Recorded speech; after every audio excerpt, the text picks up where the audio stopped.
ఇదే Richard back ఇల్యూజన్స్లోనే ఒక దగ్గర వస్తుంది. అయితే దీని ఓషో సెంటెన్స్ ఫార్మేషన్ కరెక్ట్గా చెప్పిండు. In the real journey of life your own intuition is only you teach అంటాడు ఆయన.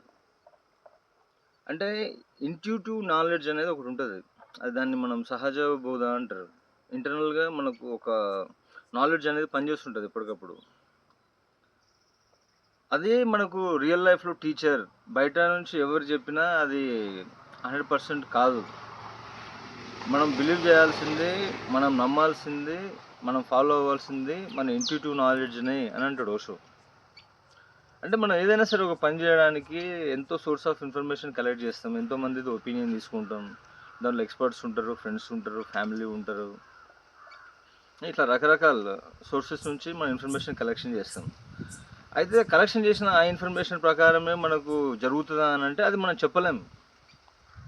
కాకపోతే ఇంట్యూటివ్ నాలెడ్జ్ అనేది ఒకటి ఉంటుంది, అది సబ్కాన్షియస్ లెవెల్లో ఫంక్షనింగ్ అవుతుంటుంది. అది మనకు ముందుగానే చెప్తుంది.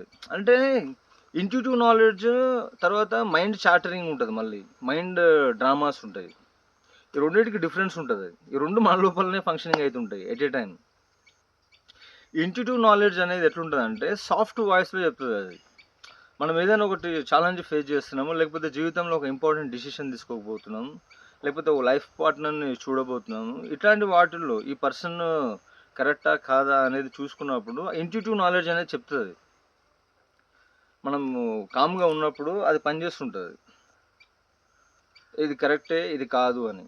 ఇప్పుడు ఫర్ ఎగ్జాంపుల్ మనకు ఒక జాబ్ వచ్చింది, మనం హ్యాపీ ఫీల్ అవుతున్నాం, జాబ్ వచ్చింది నాకు అది ఇదని. కానీ ఇంట్యూటివ్ నాలెడ్జ్ చెప్తుంది ఇది నీకు కరెక్ట్ కాదని. ఆ సందర్భంలో యాక్చువల్గా ఏంటిది కంప్లీట్ అగ్నెస్ట్గా అనిపిస్తుంటుంది ఆ టైంకి.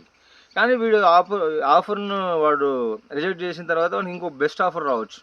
అంటే రియాలిటీకి ఇంట్యూటివ్ నాలెడ్జ్ అనేది ఎప్పుడు కొంచెం డిఫరెంట్గానే చెప్తుంటుంది అది, అందుకనే ఎవరు దాన్ని నమ్మరు. ఇంకొకటి ఏంటిది, ఇంట్యూటివ్ అనేది మనకు లాజిక్స్ ఇవ్వదు, అది లాజిక్స్ ఇవ్వదు. మళ్ళీ మనం అది ఒక స్టేట్మెంట్ ఇచ్చిన తర్వాత మళ్ళీ క్వశ్చన్ చేస్తే దానికి ఆన్సర్ చెప్పదు. అది ఒక సాఫ్ట్ వాయిస్ తోటి ఒక మాట చెప్పేసి ఊరుకుంటుంది అంతే. మళ్ళీ కొంత డీప్ బ్రీత్ చేసి ఒక 5-6 టైమ్స్ చేసి మళ్ళీ క్వశ్చన్ చేస్తే మళ్ళీ రెస్పాండ్ అవుతుంది అది. కానీ మైండ్ చాటరింగ్ ఎట్లా ఉంటుంది, నీతోనే అది కన్సిస్టెంట్గా చాటింగ్ చేస్తుంటుంది, అది కన్వర్జేషన్ లాగా నడుస్తుంటుంది, నీకు రీజన్స్ ఇస్తుంటుంది, లాజిక్స్ చెప్తుంటుంది, దాని తర్వాత వచ్చేటువంటి సబ్సీక్వెన్సెస్ ఇస్తుంటుంది. ఇదంతా ఏంటిది మైండ్ ట్రామా ఇది. అంటే ఆ లూప్లో ప్లే అవుతుంటుంది, ఇది అదే లూప్లో ప్లే అవుతుంటుంది మైండ్, ఈ గిమ్మిక్స్ అనేటివి. కానీ